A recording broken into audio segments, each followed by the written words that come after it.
It's on Ping's first day at school that he realizes he's different from the other children. Does anyone have any questions for Ping? The teacher asks.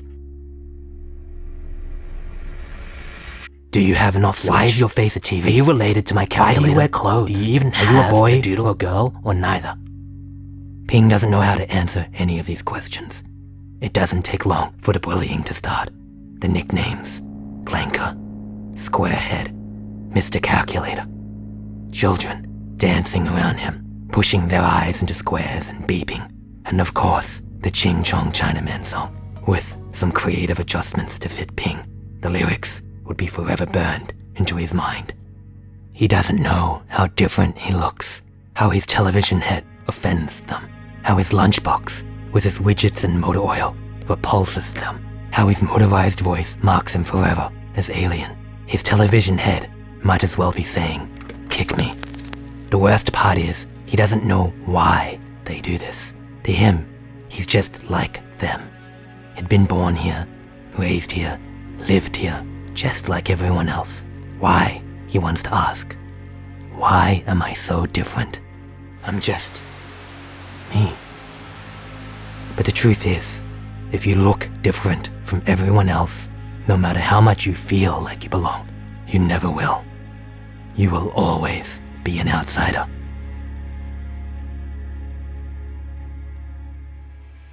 Ping begins to hate the way he looks. He wishes his face was more round and fleshy. His hands had less fingers. He wishes he had hair. And in turn, he begins to hate the way his parents looked. He repeats insults his classmates have said to him back to his parents. He hates everybody. His classmates for bullying him, his parents for moving here. But most of all, he hates himself for being different. Hatred is infectious. Even still, deep down, all Ping wants is to be friends with them. A girl moves into town one day. Like him, she is different. Nobody wants to be around her. Seeing her go from group to group, desperately trying to fit in, being snubbed, rejected, he feels a pang of understanding. So when the teacher asks for a student to help her get used to the school, he volunteers. Ping shows her his favorite spots, the space behind the sports shed and the back fence, the empty music room, little tips and tricks to avoid the other children. You can find a million ways to entertain yourself without other people. Ping talks more than he has ever talked in his entire life. He finds out she likes to dance. Her mother used to be a ballerina. Her favorite color is purple. And she doesn't know how to swim. And just like that, Ping realizes he didn't need to be friends with everybody. Just one person is enough to make him feel, well, if not good, then at least okay. Having one friend is enough. The next day at school, and a girl in his class named Brooke has gotten wind of the new girl in Squarehead. He finds a dozen love letters stuffed into his locker, all mocking, making fun of the two. They are calling her Mrs. Squarehead. They are spread around the classroom too. He sees Brooke, the girl in his class, handing them around and cackling. She looks him straight in the eye and smirks. A cold sweat runs down his mechanical spine. He finds the new girl, crying. "It'll be okay," he tells her. "Sticks and stones. I'll protect you from them." "Protect me," she says, and he realizes something is very wrong. "They're bullying me because of you." "But we're the same," he says. "I'm human. I am not like you, robot. Leave me alone," she yells. "I hate you." He learns a valuable lesson. Sometimes, a metal man can still be a biotoxin to those around him. She throws a rock at him, and the other children cheer her on. Suddenly, she sees them gathered behind her. And so, she picks up another rock and throws it, smiling now. There it is, he thinks. The acceptance. She has found her place. A few days later, and she's just like the rest, on the other side of the crowd. She gets an invitation to Jessica's birthday party. they go to a dance recital practice. Her golden ticket to belonging and acceptance, and all she has to do is hate. Ping watches her like a starving dog behind bars. He would have done anything to have what she has. Put a boy in a cage for long enough, and he'll do anything you want. The children have a class pet, and Brooke has forgotten to lock the enclosure up. It had been her turn to take care of the duck. The children come back after the weekend to a classroom covered in bird poop, feathers, and a dead bird. She immediately begins to blame everybody but herself. It is Jessica's fault for not taking over the pet duty for her.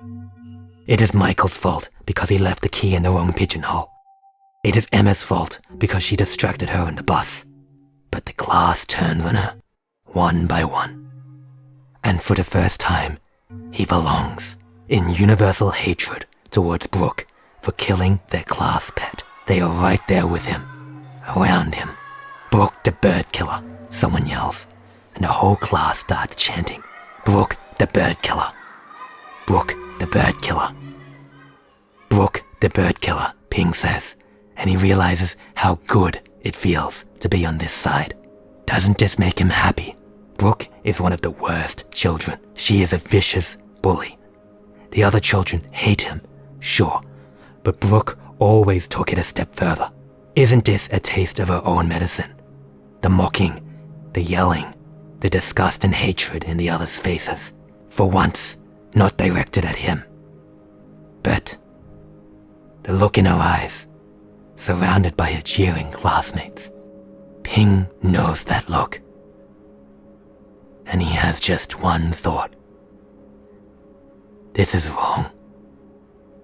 No one should have to go through that. No one should have to be hurt like that. To be singled out. To be a pariah.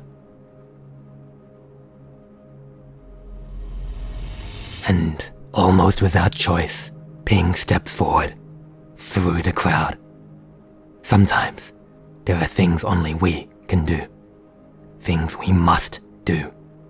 Not because we want to, not because it's easy, but because we're the only one that can do it. Sometimes, doing the right thing costs us everything. Sometimes, somebody has to be the monster. He leans down next to the duck. When should we eat the bird?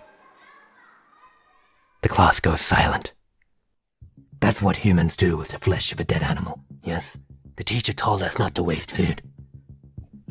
He feels the lifeless bird in his hands, holds it up by its neck, an offering to the children. They back away in unison. Brooke joins them. Silent forgiveness from the others. This goes beyond being different. He can see it in their eyes. He is a monster. Their anger seethes, and he can feel the violence in the air. Isn't this the most noble thing to do?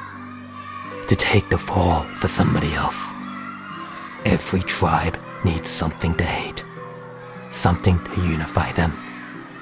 That thing happens to be him, the little robot boy with his TV head and metal skin and too many fingers. In a way, this is his place.